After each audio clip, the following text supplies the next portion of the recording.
ആയോ.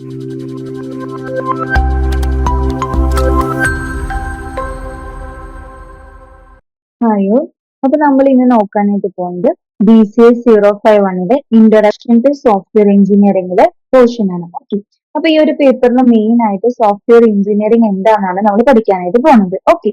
അപ്പൊ ഈ ഒരു പിക്ചർ റെപ്രസെന്റേഷൻ പോലെ തന്നെ എന്താണ് സോഫ്റ്റ്വെയർ എന്നുള്ളത് ഒറ്റ നോട്ടിൽ നമുക്ക് നോക്കാം.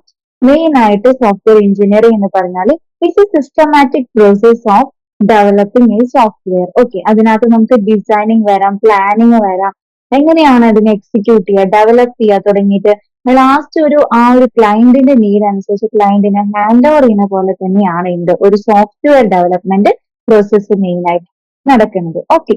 അപ്പൊ നമുക്ക് നോക്കാം ഈ ഒരു സെക്ഷൻ നമ്മൾ എന്താണ് കവർ ചെയ്യുന്നത്, മെയിൻ ആയിട്ട് എന്താണ് നമ്മുടെ കോഴ്സ് എന്ന്. ഈ ഒരു കോഴ്സ് നമുക്ക് മെയിൻ ആയിട്ട് 3 ബ്ലോക്കുകളാണ് വരുന്നത്.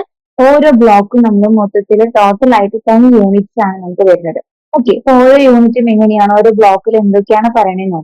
ഫസ്റ്റ് ബ്ലോക്കിൽ നമുക്ക് വരുന്നത് ഡെവലപ്മെന്റ് ഓഫ് എസ്ആർഎസ് ആണ്. എസ്ആർഎസ് എന്ന് പറഞ്ഞു കഴിഞ്ഞിട്ടുണ്ടെങ്കിൽ സോഫ്റ്റ്വെയർ റിക്വയർമെന്റ് സ്പെസിഫിക്കേഷൻ ആണ്. അതായത് ഒരു സോഫ്റ്റ്വെയർ ഡെവലപ്പ് ചെയ്യാനായിട്ട് നമുക്ക് വരുന്ന റിക്വയർമെന്റ് സ്പെസിഫിക്കേഷൻസ് എന്തൊക്കെയാണ്, അതാണ് നമ്മൾ ഫസ്റ്റത്തെ ആ ഒരു ബ്ലോക്കിൽ മെയിൻ ആയിട്ട് നോക്കുന്നത്. ഓക്കെ.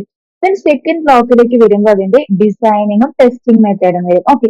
ഈ ഡിസൈനിങ് ആൻഡ് ടെസ്റ്റിംഗ് മെത്തേഡിൽ എന്താണ് മെയിൻ ആയിട്ട് എങ്ങനെയാണ് നമ്മുടെ കയ്യിൽ ഇപ്പോൾ ക്ലയന്റിന്റെ ഒരു നീഡ് ഉണ്ട്, അതിന്റെ ബേസിസിൽ ആ ഒരു നീഡ് അനുസരിച്ച് ആ ഒരു പെർട്ടിക്കുലർ ആയിട്ടുള്ള സോഫ്റ്റ്വെയറിനെ ഡിസൈൻ ചെയ്യാനും അതിന് പെർട്ടിക്കുലർ ആയിട്ടുള്ള വാല്യൂസ് കൊടുത്ത് അതിന് ഒരു പ്രോഗ്രാമിംഗ് ഒക്കെ കൊടുത്ത് ജസ്റ്റ് അതിനൊരു വെബ് ആപ്ലിക്കേഷൻ എന്നുള്ള രീതിയിലേക്ക് അതിനെ സെറ്റ് ചെയ്യാനൊക്കെ ആയിട്ട് ടെസ്റ്റിംഗ് മെത്തേഡ് ഒക്കെയാണ് നമ്മൾ സെക്കൻഡ് ബ്ലോക്കിൽ പഠിക്കുന്നത്. ഓക്കെ.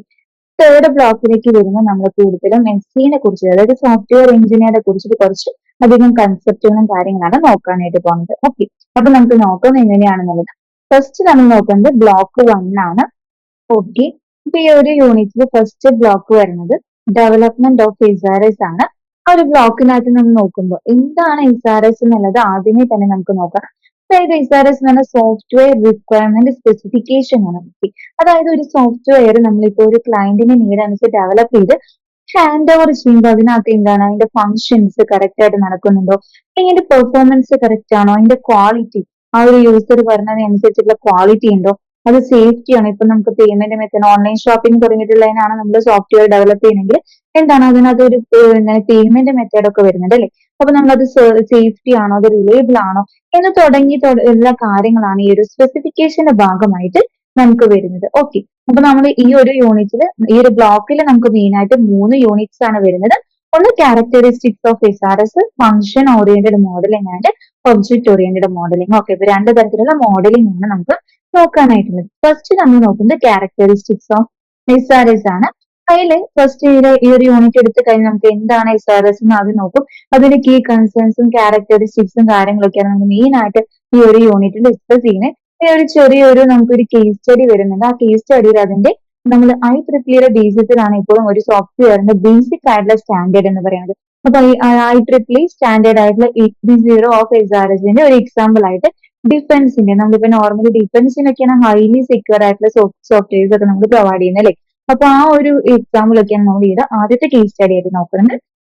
പിന്നെ നമുക്ക് ഒരു കേസ് സ്റ്റഡി നമ്മൾ ഓൺലൈൻ ആയിട്ട് ചെയ്യുന്ന ഷോപ്പിംഗ്, ഒരു ബിസിനസ് ബേസ്ഡ് ആയിട്ട് വരുന്ന ഒരു ഓൺലൈൻ പ്ലാറ്റ്ഫോം ആണ്. അതിൽ വരുന്ന ഒരു XYZ ഓൺലൈൻ പ്ലാറ്റ്ഫോമിലേക്കുള്ള ഒരു SRS ഒക്കെയാണ് നമ്മളിവിടെ ഡിസ്കസ് ചെയ്യുന്നത് ഈ ഒരു യൂണിറ്റിൽ. ഓക്കെ.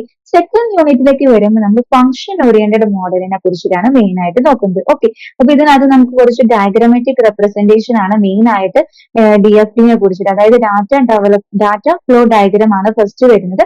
അതായത് ഒരു ഡാറ്റ ക്രിയേറ്റ് ചെയ്ത് കഴിഞ്ഞാൽ അതിന്റെ ഫ്ലോ ഓഫ് ഡയഗ്രാം എങ്ങനെയാണ് വരുന്നത്, അതിനെയൊക്കെ റെപ്രസെന്റ് ചെയ്ത് ഓരോ എലമെന്റ്സ് എടുത്ത് ആ എലമെന്റ്സ് എന്തിലേക്കാണ് ആക്ഷൻസ് വരുന്നത് തുടങ്ങിയിട്ടുള്ള കാര്യങ്ങളാണ് നമ്മൾ DFD ഡിസ്കസ് ചെയ്യുന്നത്. അത് കഴിഞ്ഞ് എൻറ്റിറ്റി റിലേഷൻഷിപ്പ് ഡയഗ്രാം ഡിസ്കസ് ചെയ്യും. അതിനകത്ത് നമ്മൾ ഒരു എലമെന്റിന്റെ റിലേഷൻസ് എന്തിലൊക്കെയാണ്, ഇപ്പൊ നമ്മളിപ്പോ ഒരു എക്സാമ്പിൾ എടുക്കുകയാണെങ്കിൽ ഇപ്പോൾ ഒരു ആയുർവേദ ക്ലിനിക്കിന്റെ ഒക്കെ ഒരു പ്രൊജക്ട് അല്ലെങ്കിൽ സോഫ്റ്റ്വെയർ ഒക്കെ ഡെവലപ്പ് ചെയ്യുകയാണെങ്കിൽ നമുക്ക് എന്താണ് മെയിൻ ആയിട്ട് ആ ഒരു ക്ലിനിക്കിലേക്ക് എന്തൊക്കെ എലമെന്റ്സ്, അപ്പൊ നമുക്കൊരു ക്ലിനിക് സെക്ഷൻ വരുന്നുണ്ട്, സ്റ്റാഫുകളുടെ ഡീറ്റെയിൽസ്, ഡോക്ടർ, അതിനകത്ത് വരുന്ന പേഷ്യൻസ്, ഇത്രയാണ് അതിനകത്ത് വരുന്ന എലമെന്റ്സ് എന്ന് പറയുന്നത്. മെഡിസിൻ സെക്ഷൻ ഒരെണ്ണം വരുന്നുണ്ട് അല്ലെ. ഇത്രയൊക്കെയാണ് അതിന്റെ ഓവറോൾ ആയിട്ടുള്ള എലമെന്റ്സ് വരുന്നത്. അപ്പൊ അതൊക്കെയാണ് അതിന്റെ റിലേഷൻസ്, അവരുടെ കാര്യങ്ങൾ, പ്രോസസ് കാര്യങ്ങളൊക്കെയാണ് നമ്മൾ എൻറ്റിറ്റി റിലേഷൻഷിപ്പ് ഡയഗ്രത്തിൽ മെയിൻ ആയിട്ട് നോക്കുന്നത്. ഓക്കെ. പിന്നെ നമുക്ക് വരുന്നത് സ്ട്രക്ചർ ചാർട്ട് ആണ്. സ്ട്രക്ചർ ചാർട്ട് എന്ന് പറഞ്ഞു കഴിഞ്ഞാൽ നമുക്ക് എന്താണ് ആ ഒരു പെർട്ടിക്കുലർ ആയിട്ടുള്ള എലമെന്റിന്റെ സ്ട്രക്ചർ ഓവറോൾ സ്ട്രക്ചർ എങ്ങനെയാണ് അത് കൺസ്ട്രക്ട് ചെയ്യുക കാര്യങ്ങളൊക്കെയാണ്. പിന്നെ എന്താണ് ഈ ഒരു SRSന്റെ നീഡ്, ഇത്രയും കാര്യങ്ങളാണ് നമ്മൾ ഈ ഒരു യൂണിറ്റിൽ ഡിസ്കസ് ചെയ്യുന്നത്. ഓക്കെ, അപ്പൊ ഇത്രയും കാര്യങ്ങളാണ് ഇതിനകത്ത് മെയിൻ ആയിട്ട് ഡാറ്റ എങ്ങനെ സ്റ്റോർ ചെയ്യുക, അതിന്റെ കണ്ടന്റ് കാര്യങ്ങളൊക്കെ നമ്മൾ ഓവറോൾ ആയിട്ട് ഡിസ്കസ് ചെയ്യും എങ്ങനെയാണെന്നുള്ളത് ഓരോ എക്സാമ്പിൾ വെച്ച് നമ്മൾ നോക്കും. പിന്നെ അതിനുശേഷം നമ്മൾ ഒബ്ജക്റ്റ് ഓറിയന്റഡ് മോഡലിംഗിലേക്കാണ് വരുന്നത്. അപ്പൊ രണ്ട് തരത്തിലുള്ള മോഡലിംഗ് ഉണ്ട്. ഒന്ന് ഫംഗ്ഷൻ ആണ്, സെക്കൻഡ് വൺ എന്ന് പറയുന്നത് ഒബ്ജക്റ്റ് ഓറിയന്റഡ് മോഡലിംഗ് ആണ്. ഈ ഒരു ഒബ്ജക്റ്റ് ഓറിയന്റഡ് മോഡലിംഗ് നമ്മൾ എന്താണ് മെയിൻ ആയിട്ട് UML ഡയഗ്രത്തിനെ കുറിച്ചിട്ടാണ് നോക്കുന്നത്. Okay, UML use case, class diagrams, ഈ മൂന്ന് ബ്ലോഗ്സ് ആണ് നമ്മളിവിടെ മൂന്ന് എന്താണ് ഡയഗ്രംസ് ആണ് ഡിസ്കസ് ചെയ്യുന്നത്. ഇതിനകത്ത് UML എന്ന് പറഞ്ഞു കഴിഞ്ഞാൽ നമുക്ക് മെയിൻ ആയിട്ട് ആ ഒരു ഡയഗ്രം എങ്ങനെയാണ് റെപ്രസെന്റ് ചെയ്യുക, അതായത് നമുക്ക് ആ കിട്ടിയിരിക്കുന്ന സിസ്റ്റത്തിന്റെ ഒരു ആർക്കിടെക്ചർ വ്യൂ കൊടുക്കുന്നതാണ് ഈ ഒരു സെക്ഷന് നമുക്ക് മെയിൻ ആയിട്ട് വരുന്നത്. ഒബ്ജക്ട് ഓറിയന്റഡ് ആയിട്ടുള്ള കൺസെപ്റ്റുകളാണ്. ഓക്കെ, പിന്നെ നമുക്ക് വരുന്ന ഒരു ഒബ്ജക്ട് ഓറിയന്റഡ് ആയിട്ടുള്ള കൺസെപ്റ്റ് വരുന്നതാണ് യൂസ് കേസ് ഡയഗ്രംസ്. അപ്പൊ അതിന്റെ അപ്രോച്ച് കാര്യങ്ങൾ, അതെങ്ങനെയാണ് ഒരു യൂസ് കേസ് ഡയഗ്രം ഇതിന്റെ ബേസിസിൽ വരയ്ക്കുക, വിത്ത് എക്സാമ്പിൾ വെച്ചിട്ടൊക്കെ ആയിരിക്കും നമ്മൾ ചെയ്യുന്നുണ്ടായിട്ട്. പിന്നെ നമുക്ക് വരുന്നത് ക്ലാസ് ഡയഗ്രത്തിൽ നമ്മൾ ഇപ്പൊ നോർമലി ഒരു സെക്ഷൻ, ഇപ്പൊ ഒരു വെഹിക്കിൾ, അതൊരു ക്ലാസ് ആയിട്ട് നമ്മൾ കൺസിഡർ ചെയ്യുകയാണെങ്കിൽ അതിനകത്തേക്ക് ഇപ്പൊ എന്താണ് നമുക്ക് നോർമലി യൂസ് ചെയ്യുകയാണെങ്കിൽ എന്തൊക്കെയാണ് വരിക, റോഡ് വൈസ് ആയിട്ടുള്ള വെഹിക്കിൾസ്, ബൈ റോഡ് വെഹിക്കിൾസ് ഉണ്ടായിരിക്കും, എയർലൈൻസ് വഴി ആയിട്ടുള്ള വെഹിക്കിൾസ് വേറെ ഉണ്ടായിരിക്കും. പിന്നെ നമുക്ക് എന്താണ് ഇപ്പൊ നമുക്ക് വാട്ടറിൽ വരുന്ന രീതിയിലുള്ള ട്രാൻസ്പോർട്ട് ഫെസിലിറ്റീസ് ഉള്ള വെഹിക്കിൾസ് ആണെങ്കിൽ അത് വേറെ സെക്ഷൻ അല്ലേ. അപ്പൊ മൂന്ന് സെക്ഷൻ അതിനകത്ത് തന്നെ മൂന്ന് ക്ലാസ്സുകളായിട്ട് തിരിച്ചു. അങ്ങനെയാണ് നമ്മൾ ഓരോരോ ക്ലാസ് വൈസ് നമ്മൾ നോക്കുന്നത്. ഓക്കെ, അപ്പൊ മെയിൻ ക്ലാസ് എന്തായിരിക്കും, അതിന്റെ ബേസിസിലാണ് പിന്നെ അതിന്റെ ഇൻഹെറിറ്റൻസ് ആയിട്ട് വരുന്ന കാര്യങ്ങളൊക്കെ. ഓക്കെ, അപ്പൊ അതൊക്കെ നമ്മൾ എങ്ങനെയാണെന്നുള്ളത് ആ ഒരു സെക്ഷൻ വരുമ്പോൾ നമുക്ക് അത് മനസ്സിലാവും. അപ്പൊ ക്ലാസ് ഡയഗ്രാം അങ്ങനെ തുടങ്ങിയിട്ടുള്ള കാര്യങ്ങളാണ്. പിന്നെ ഇത്രയും കഴിഞ്ഞ് നമ്മുടെ കയ്യിൽ എന്താണ് ഒരു ക്ലയന്റിന്റെ നീഡ് അനുസരിച്ച് ചെറിയൊരു ഡിസൈൻ സെക്ഷൻ വരയ്ക്കും. നമ്മൾ കാര്യങ്ങൾ എത്തി അല്ലെ, ഇനി നമുക്ക് അതിന് എന്താണ് നമ്മുടെ കയ്യിൽ കുറച്ച് കണ്ടന്റുകളുണ്ട്, അതിനെ നമ്മൾ എന്ത് ചെയ്യണം, ഡിസൈൻ ചെയ്യണം അല്ലെ. ഡിസൈൻ ചെയ്ത് ആ ഒരു സെക്ഷൻ ഓക്കെ ആണെന്ന് ടെസ്റ്റ് ചെയ്യണം. അതാണ് നമ്മൾ ഈ ഒരു സെക്കൻഡ് ബ്ലോക്കിൽ നോക്കുന്നത്. അപ്പൊ ഇതിനകത്ത് നമ്മൾ മെയിൻ ആയിട്ട് 4 യൂണിറ്റ് ആണ്, അതായത് function oriented design, object oriented design, അതായത് നമ്മൾ ക്രിയേറ്റ് ചെയ്തിട്ടുള്ള മോഡലിന്റെ ഡിസൈൻ ആണ് നമ്മളിവിടെ ചെയ്യാനായിട്ട് പോകുന്നത്. അതിനുശേഷം സോഫ്റ്റ്വെയർ ടെസ്റ്റിംഗ്, ഈ ഒരു ഡിസൈനിങ് കഴിഞ്ഞ് കഴിഞ്ഞാൽ നമ്മുടെ കയ്യിൽ ഇപ്പോൾ ഒരു പെർട്ടിക്കുലർ ആയിട്ടുള്ള ഒരു ആപ്പ് അല്ലെങ്കിൽ എന്താണ് ഒരു സോഫ്റ്റ്വെയർ ഉണ്ട്, പക്ഷെ അത് നമുക്ക് ടെസ്റ്റ് ചെയ്ത് കറക്റ്റ് ആണോ അത് വർക്കിംഗ് എന്നാണ് നോക്കണം. ഓക്കെ, അതാണ് തേർഡ് യൂണിറ്റിൽ വരുന്നത്. പിന്നെ അതിന്റെ ഡെവലപ്മെന്റും എക്സിക്യൂഷൻസും കാര്യങ്ങളൊക്കെയാണ് ഫോർത്ത് യൂണിറ്റിൽ വരുന്നത്. അപ്പൊ ഇതിൽ ഫംഗ്ഷൻ ഓറിയന്റഡ് ഡിസൈൻ എന്ന് പറഞ്ഞു കഴിഞ്ഞാൽ മെയിൻ ആയിട്ട് അതിന്റെ ഫംഗ്ഷൻസിന്റെ ബേസിസിലായിരിക്കും ഉണ്ടായിരിക്കുക. അപ്പൊ ഇവിടെ നമ്മൾ DFTയുടെ കേസും അതുപോലെ തന്നെ ആ ഒരു ലെവലിലായിരിക്കും നമ്മൾ ഇവിടെ ഡിസ്കഷൻസ് വരുന്നുണ്ടായിരിക്കും. അപ്പൊ ഒരു പ്രോബ്ലം എടുത്ത് അത് എങ്ങനെ കൺസ്ട്രക്ട് ചെയ്യണം, അതിനെങ്ങനെ അതിന്റെ കമ്പോണൻസ് ഐഡന്റിഫൈ ചെയ്യണം, പിന്നെ അത് ആ ഒരു ഡാറ്റ റെപ്രസെന്റേഷൻ പോലെ അതിന്റെ DFT ഡയഗ്രം നമ്മൾ വരയ്ക്കുന്നു. പിന്നെ അതിനുശേഷം അതിന്റെ ക്യാരക്ടറിസ്റ്റിക്സും കാര്യങ്ങളൊക്കെയാണ് നമ്മൾ ഇതിനകത്ത് നോക്കുക. സെക്കൻഡിലേക്ക് വരുമ്പോൾ നമ്മൾ ഒബ്ജക്ട് ഓറിയന്റഡ് ഡിസൈനെ കുറിച്ചിട്ടാണ്. ഇതിനകത്ത് നമ്മൾ ആ ഒരു പ്രോബ്ലം ഒബ്ജക്റ്റ് എന്താണെന്ന് ഐഡന്റിഫൈ ചെയ്യും അല്ലെ. നമ്മളിപ്പോ നോർമൽ ഒരു ഇംഗ്ലീഷ് വേർഡ് എടുത്ത് കഴിഞ്ഞാൽ അല്ലെങ്കിൽ സെന്റൻസ് എടുത്തു കഴിഞ്ഞാൽ ഇതിൽ എന്താണ് വേർബും നമുക്ക് ആ ഒരു വേർബ് അതിനകത്ത് നിന്ന് ഏതാണ്, അതിന്റെ ഒബ്ജക്റ്റ് ഏതാണ് നമ്മൾ ഡിസൈഡ് ചെയ്യണം അല്ലെ. അതുപോലെ തന്നെയാണ് ഇവിടെ നമ്മൾ സോഫ്റ്റ്വെയർ എടുത്തു കഴിഞ്ഞാൽ അതിനകത്ത് ഏതാണ് നമ്മുടെ ഒബ്ജക്റ്റ് എന്നും അതിന് കറസ്പോണ്ടിങ് ആയിട്ടുള്ള എലമെന്റ്സ് എന്തൊക്കെയാണ്, അതിന്റെ ആട്രിബ്യൂട്ട്സ് എന്തൊക്കെയാണെന്നൊക്കെയാണ് നമ്മൾ ഇതിനകത്ത് ഡിസ്കസ് ചെയ്യുക. അപ്പൊ അതിന്റെ സ്പെസിഫിക് ആയിട്ടുള്ള ഡൊമൈൻ എന്താണ്, അതിന്റെ അപ്ലിക്കേഷൻസ്, അങ്ങനെ തുടങ്ങിയിട്ടുള്ള കാര്യങ്ങളാണ് നമ്മൾ മെയിൻ ആയിട്ട് ഈ ഒരു യൂണിറ്റിൽ നോക്കാനായിട്ട് പോണത്. ഓക്കെ, അപ്പൊ ആദ്യം നമ്മൾ എന്ത് ചെയ്യണം, ആ ഒരു ഡൊമൈന് സ്റ്റാറ്റിക് ഒബ്ജക്റ്റ് ആയിട്ട് അതിന്റെ ഡിഫൈൻ ചെയ്യണം ആ ഒരു ഡൊമൈനെ. അതിനുശേഷം അതിന്റെ ആ ഒരു പ്രോബ്ലം എന്താണെന്ന് സ്പെസിഫൈ ചെയ്യണം. എന്നൊക്കെയാണ് അതിന്റെ പ്രോബ്ലംസ് വരുന്നത്. അതിനുശേഷം നമ്മൾ എന്താണ് അതുപോലെ തന്നെ വരുന്നതാണ് ലോജിക്കൽ ഒബ്ജക്റ്റ്. സ്റ്റാറ്റിക്കും വരുന്നുണ്ട്, ലോജിക്കൽ ഒബ്ജക്ട്സും വരുന്നുണ്ട്, രണ്ട് തരത്തിലാണ്.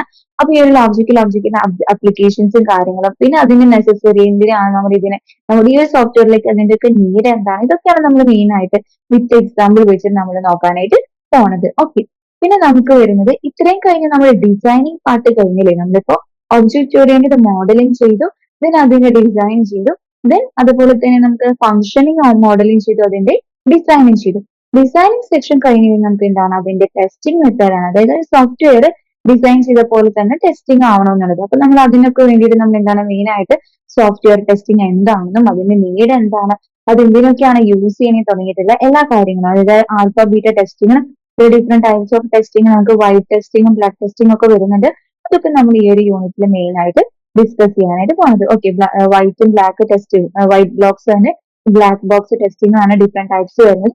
ലെവൽ ഓഫ് ടെസ്റ്റിംഗ് ആണ്. ലെവൽ ഓഫ് ടെസ്റ്റിംഗ് എന്ന് പറഞ്ഞു കഴിഞ്ഞാൽ നമ്മൾ മെയിൻ ആയിട്ട് ഇപ്പൊ ഒരു യൂണിറ്റ് എടുത്തു കഴിഞ്ഞാൽ ആദ്യം ഒരു യൂണിറ്റ് വൈസ് അതിനെ ടെസ്റ്റ് ചെയ്യും, പിന്നെ അതിനെ മൊഡ്യൂൾ ആക്കി ടെസ്റ്റ് ചെയ്യും. then അതിനെ ആ മൊഡ്യൂൾ ചെയ്തിട്ടാണ് ഇന്റഗ്രേറ്റ് ചെയ്ത് റിഗ്രേസ് ചെയ്തിട്ടാണ് നമ്മൾ ചെയ്യുന്നത്. ഓക്കെ, then ഓവറോൾ സിസ്റ്റത്തിനെ ടെസ്റ്റ് ചെയ്യും. ഇങ്ങനെയാണ് നമ്മൾ എന്ത് ചെയ്യുന്നത് ലെവൽ ഓഫ് ടെസ്റ്റിംഗിലെ മെത്തേഡ്സ് ആയിട്ട് വരുന്നത്. ഓക്കെ, പിന്നെ വരുന്നതാണ് നമുക്ക് ആക്സെപ്റ്റൻസ്. ഈ ഒരു ടെസ്റ്റിലെ ആക്സെപ്റ്റൻസ് വരുന്നതാണ് ആൽഫ ബീറ്റ ടെസ്റ്റിംഗ്. അത് രണ്ടും നമ്മളിവിടെ ആക്സെപ്റ്റൻസ് ടെസ്റ്റും ആൽഫ ബീറ്റ ടെസ്റ്റും നമ്മളിവിടെ ഡിസ്കസ് ചെയ്യുന്നതായിരിക്കും. ഓക്കെ, അത് ഇത്രയാണ് ആ ഒരു ടെസ്റ്റിംഗ് മെത്തേഡ് വരുന്നത്. പിന്നെ അതിനുശേഷം നമ്മൾ ഇതിന്റെ ഡെവലപ്മെന്റും എക്സിക്യൂഷനും ടെസ്റ്റ് ചെയ്ത് കഴിഞ്ഞാൽ നമ്മൾ ഇതിനെ എന്ത് ചെയ്യാം, എക്സിക്യൂട്ട് ചെയ്ത് അതിന്റെ ഡീബഗിങ്ങും എറേഴ്സും കാര്യങ്ങളും ഉണ്ടോ എന്ന് നോക്കണം. അതിനുശേഷം നമ്മൾ അത് എന്ത് ചെയ്യണം, ക്ലയന്റിനെ ഹാൻഡ് ഓവർ ചെയ്യണം അല്ലേ. അപ്പൊ അതിന് മുന്നേ ആയിട്ടുള്ള ഡീബഗിങ് ചാലഞ്ചസ് എന്തൊക്കെയാണ്, അതിന്റെ സ്ട്രാറ്റജീസ് എന്തൊക്കെയാണ്, എങ്ങനെയാണ് ഡീബഗിങ് നമ്മുടെ ഈ ഒരു സിസ്റ്റം നമ്മൾ കൊടുത്തു കഴിഞ്ഞാൽ അതിനകത്ത് അപ്ലൈ ചെയ്യാം, പിന്നെ അതിന് എന്തൊക്കെ ടൂൾസ് ആൻഡ് എൻവയോൺമെന്റ്സ് ഒക്കെയാണ് യൂസ് ചെയ്യാൻ തുടങ്ങിയിട്ടുള്ളതും, പിന്നെ ഒരു ചെറിയൊരു ടെസ്റ്റ് പ്ലാൻസിനെ കുറിച്ചിട്ടൊക്കെയാണ് ഇതിനകത്ത് നമ്മൾ നോക്കുന്നത്. ഓക്കെ, പിന്നെ നമ്മൾക്ക് ഈ ഒരു സെക്ഷനിൽ അതുപോലെ തന്നെ അതിന്റെ അപ്രോച്ചും കാര്യങ്ങളും, അതായത് ടെസ്റ്റ് കേസിനെ കുറിച്ചിട്ട് അതിന്റെ അപ്രോച്ചും കാര്യങ്ങൾ, യൂണിറ്റ് ടെസ്റ്റിനെ കുറിച്ച്, ഫംഗ്ഷൻ ടെസ്റ്റിംഗ്, ഇന്റഗ്രേഷൻ ടെസ്റ്റിങ്ങിനെ കുറിച്ചിട്ടൊക്കെ നമ്മളിവിടെ ടെസ്റ്റ് കേസുകൾ നോക്കുന്നുണ്ടായിരിക്കും. ഓക്കെ, ശേഷം ബ്ലോക്ക് 3ലേക്ക് വരിക. അപ്പൊ ഇത്രയും കഴിഞ്ഞ് നമ്മുടെ കയ്യിലുള്ള ആദ്യത്തെ റിക്വയർമെന്റ് അനാലിസിസ് കഴിഞ്ഞു. അതിനുശേഷം അതിന്റെ ഡിസൈനിങ് ടെസ്റ്റിംഗ് കഴിഞ്ഞു. ഇനി നമ്മൾ എന്താണ്, ഒരു സോഫ്റ്റ്വെയർ ഒരാൾക്ക് കൊടുക്കുകയാണ് അല്ലേ. അപ്പൊ അതിന് കൂടുതലും കാര്യങ്ങൾ നമുക്ക് അറിയണല്ലേ. അതായത് ഈ സോഫ്റ്റ്വെയറിന്റെ കോസ്റ്റ് അല്ലെങ്കിൽ അങ്ങനെ തുടങ്ങിയിട്ടുള്ള കാര്യങ്ങളൊക്കെ നമുക്ക് അറിയണം. എങ്ങനെയാണ് അത് ഹാൻഡ് ഓവർ ചെയ്യുക, ആ ഒരു പ്രൊജക്ട് എങ്ങനെയായിരിക്കണം എന്ന് തുടങ്ങിയിട്ടുള്ള കാര്യമാണ് ഈ ഒരു ബ്ലോക്കിൽ നമ്മൾ നോക്കാനായിട്ട് പോകുന്നത്. അതിൽ ഫസ്റ്റ് യൂണിറ്റ് എന്ന് പറയുന്നത് സോഫ്റ്റ്വെയർ എഞ്ചിനീയറിംഗും അതിന്റെ മോഡലിനെ കുറിച്ചിട്ടും, പിന്നെ സോഫ്റ്റ്വെയർ പ്രൊജക്ട് മാനേജ്മെന്റ് എന്താണ്, അതുപോലെ തന്നെ അതിന്റെ എഞ്ചിനീയറിംഗിന്റെ ഫണ്ടമെന്റൽസ് എന്തൊക്കെയാണെന്നാണ് മെയിൻ ആയിട്ട് നോക്കാനായിട്ട് പോകുന്നത്. ആദ്യം നമ്മൾ സോഫ്റ്റ്വെയർ എഞ്ചിനീയറിംഗ് അതിന്റെ മോഡൽസ് ആണ് നോക്കുന്നത്. Okay. അപ്പൊ ഈ ഒരു യൂണിറ്റിൽ നമ്മൾ മെയിൻ ആയിട്ട് ഒരു സോഫ്റ്റ്വെയർ എഞ്ചിനീയറിംഗ് എങ്ങനെയാണ് ഉണ്ടായത്, അല്ലെങ്കിൽ സോഫ്റ്റ്വെയർ ഡെവലപ്മെന്റിന്റെ മോഡൽസ് എന്തൊക്കെയാണ്. മോഡൽസ് എന്ന് പറഞ്ഞു കഴിഞ്ഞാൽ മെയിൻ ആയിട്ട് ഇപ്പൊ നമ്മൾ ഒരു സോഫ്റ്റ്വെയർ എടുത്തു കഴിഞ്ഞാൽ അത് ഒരു ഏതെങ്കിലും പെർട്ടിക്കുലർ ആയിട്ടുള്ള മോഡലിന്റെ ബേസിസിലോ, സ്പൈറൽ മോഡലിന്റെ ബേസിസിലോ, അല്ലെങ്കിൽ വാട്ടർഫോൾ മോഡലിന്റെ ബേസിസിലോ തുടങ്ങിയിട്ടുള്ള ബേസിസിലുള്ള കുറച്ച് മോഡലുകൾ ഉണ്ട്. ആ ഏതെങ്കിലും ഒരു മോഡലിന്റെ ബേസിസിലായിരിക്കും എന്ത് ആ ഒരു ഡെവലപ്മെന്റ് സോഫ്റ്റ്വെയർ ഡെവലപ്പ് ചെയ്തിട്ടുണ്ടായിരിക്കും. ഓക്കെ, അപ്പൊ അതിന്റെ കാപ്പബിലിറ്റീസും അതിന്റെ ടെക്നിക്കൽ പ്രോസസ്സും കാര്യങ്ങളൊക്കെയാണ് നമ്മൾ മെയിൻ ആയിട്ട് നോക്കുന്നത്. ഓക്കെ, ഇപ്പൊ സോഫ്റ്റ്വെയർ ഡെവലപ്മെന്റ് മോഡൽസിനെ കുറിച്ചിട്ട് ഡിഫറെന്റ് ടൈപ്സും കാര്യങ്ങളും നോക്കും. പിന്നെ അതിന്റെ കാപ്പബിലിറ്റി മെച്യൂരിറ്റി ലെവലൊക്കെ നമ്മൾ ചെക്ക് ചെയ്യും. ഇനി സോഫ്റ്റ്വെയർ പ്രൊജക്ട് മാനേജ്മെന്റ് എന്ന് പറഞ്ഞിട്ടുള്ള യൂണിറ്റിലേക്ക് വരുമ്പോൾ നമുക്ക് മെയിൻ ആയിട്ട് എങ്ങനെയാണ് ഒരു സോഫ്റ്റ്വെയർ പ്രൊജക്ട് പ്ലാൻ ചെയ്യുക, അതിനെ എക്സിക്യൂട്ട് ചെയ്യുക, അതിന് ഓവറോൾ എങ്ങനെ മോണിറ്റർ ചെയ്യാം, എങ്ങനെയാണ് ഒരു സോഫ്റ്റ്വെയർ പ്രൊജക്ട് ഉണ്ടാക്കുക, അതിന്റെ ബേസിസിൽ വരുന്നതാണ് ഈ ഒരു പേർട്ട് ചാർട്ടും ഗാൻ ചാർട്ടും ഒക്കെ അതിന്റെ അപ്ലിക്കേഷൻസ് ആയിട്ട് വരുന്നതാണ്. അപ്പൊ അതിനെ കുറിച്ചിട്ടൊക്കെയാണ് നമ്മൾ ഈ ഒരു യൂണിറ്റിൽ എങ്ങനെയാണ് പേർട്ട് ചാർട്ട് വരയ്ക്കുക, ഗാൻ ചാർട്ട് വരയ്ക്കുക എന്നൊക്കെയാണ് നമ്മൾ മെയിൻ ആയിട്ട് ഈ ഒരു യൂണിറ്റിൽ ഡിസ്കസ് ചെയ്യാനായിട്ട് പോകുന്നത്. Okay. ഇനി ലാസ്റ്റ് സോഫ്റ്റ്വെയർ എഞ്ചിനീയറിംഗ് ഫണ്ടമെന്റൽസ് ആണ് വരുന്നത്. ഈ ഒരു സെക്ഷൻ നമ്മൾ വരുമ്പോൾ മെയിൻ ആയിട്ട് സോഫ്റ്റ്വെയറിന്റെ ആ ഒരു ചെറിയൊരു തിയറി പോർഷൻ ആണ്. അതായത് അതിന്റെ ക്വാളിറ്റി അഷുറൻസ് ഒക്കെ എങ്ങനെ ചെക്ക് ചെയ്യാം, അതിന്റെ SDM കുറിച്ചിട്ട്, അതിന്റെ കൺസെപ്റ്റും കാര്യം, ഡെഫിനിഷൻസ്, സോഫ്റ്റ്വെയർ കോൺഫിഗറേഷൻ ഐറ്റത്തിനെ കുറിച്ചിട്ട്, എങ്ങനെയാണ് അത് നമ്മുടെ കയ്യിലുള്ളതിന് ഒരു സ്റ്റാൻഡേർഡ് ആയിട്ടുള്ള ഒരു സോഫ്റ്റ്വെയർ ആക്കുക എന്നുള്ളതൊക്കെയാണ് ഈ ഒരു കേസിൽ, ഈ ഒരു യൂണിറ്റ് നമ്മൾ മെയിൻ ആയിട്ട് നോക്കാനായിട്ട് പോകുന്നത്. അപ്പൊ ആ ഒരു ക്വാളിറ്റി അഷുറൻസ് ഒക്കെ ചെക്ക് ചെയ്തിട്ട് വേണം അതിന്റെ എന്ത് ചെയ്യാനായിട്ട്, കോസ്റ്റും കാര്യങ്ങളൊക്കെ നോക്കാനായിട്ട്. ഓക്കെ, അതൊക്കെയാണ് മെയിൻ ആയിട്ട് വരുന്നത്. അപ്പൊ ഈ ഒരു സോഫ്റ്റ്വെയർ മെയിൻ്റെനൻസിൽ നമുക്ക് വരേണ്ടതാണ് അതിന്റെ ടൈപ്സ്. പിന്നെ അതുപോലെ തന്നെ ഒരു എഞ്ചിനീയറിംഗ് ചെയ്ത് കഴിഞ്ഞാൽ നമുക്ക് എന്താണ്, അത് റീ എഞ്ചിനീയറിംഗിനും കൂടെ നമ്മൾ എന്താണ് ബാധ്യസ്ഥരാണ് അല്ലേ. അപ്പൊ നമ്മൾ ഹാൻഡ് ഓവർ ചെയ്ത് കഴിഞ്ഞാൽ ആ ഒരു പ്രൊജക്ട് അതിനകത്ത് എന്തെങ്കിലും എറേഴ്സ് കാര്യങ്ങളൊക്കെ ഉണ്ട്, ക്ലയന്റ് ഇതേപോലെ അല്ല വിചാരിച്ചെങ്കിലും നമ്മൾ എന്ത് ചെയ്യണം, റീ എഞ്ചിനീയറിംഗ് ചെയ്തിട്ട് അതിനൊന്ന് മോഡിഫൈ ചെയ്യാനും കൊടുക്കണം അല്ലേ. അപ്പൊ ആ കാര്യങ്ങളൊക്കെയാണ് ഇതിനകത്ത് നമ്മൾ ഡിസ്കസ് ചെയ്യാനായിട്ട് പോകുന്നത്. അതുപോലെ തന്നെ അതിന്റെ കോസ്റ്റ്, എസ്റ്റിമേറ്റ് കോസ്റ്റ്, ഇപ്പൊ ആ ഒരു ക്ലയന്റ് പറഞ്ഞ പോലെ തന്നെയാണ് ഈ ഒരു സോഫ്റ്റ്വെയർ ഡെവലപ്പ് ചെയ്ത് കൊടുക്കണമെങ്കിൽ അതിനൊരു എസ്റ്റിമേഷൻ, ഒരു കോസ്റ്റ് എസ്റ്റിമേഷൻ ഉണ്ടായിരിക്കും അല്ലേ. ആ ഒരു കോസ്റ്റിനെ കുറിച്ചിട്ട് എങ്ങനെയാണ് അത് കാൽക്കുലേറ്റ് ചെയ്യുക തുടങ്ങിയിട്ടുള്ള കാര്യങ്ങളാണ് നമ്മൾ മെയിൻ ആയിട്ട് ഈ ഒരു പേപ്പറിൽ നമ്മൾ പഠിക്കാനായിട്ട് പോകുന്നത്. അപ്പൊ എങ്ങനെയാണ് ഒരു സോഫ്റ്റ്വെയർ ക്രിയേറ്റ് ചെയ്യുന്നത്, സോറി, എങ്ങനെയാണ് ഒരു ക്ലയന്റിന്റെ നീഡ് അനുസരിച്ച് നമ്മൾ സ്പെസിഫൈ ചെയ്യുന്നതിന് തൊട്ട് അതിന്റെ ഡിസൈനിങ്, മോഡലിങ്, അതിനുശേഷം അതിന്റെ ടെസ്റ്റിങ്, പിന്നെ അതിന്റെ ഡീബഗിങ് കാര്യങ്ങളൊക്കെ സെറ്റ് ചെയ്ത് ലാസ്റ്റ് അതിനെ കോസ്റ്റ് വരെ സെറ്റ് ചെയ്ത് അതിനെ ഹാൻഡ് ഓവർ ചെയ്യുന്ന വരയ്ക്കുള്ള കാര്യങ്ങളാണ് നമ്മൾ ഈ ഒരു പേപ്പറിന് നോക്കാനായിട്ട് പോകുന്നത്. അപ്പൊ നമുക്ക് ഒരുമിച്ച് സോഫ്റ്റ്വെയർ എഞ്ചിനീയറിംഗ് എന്താന്ന് നോക്കാം. Okay, thank you.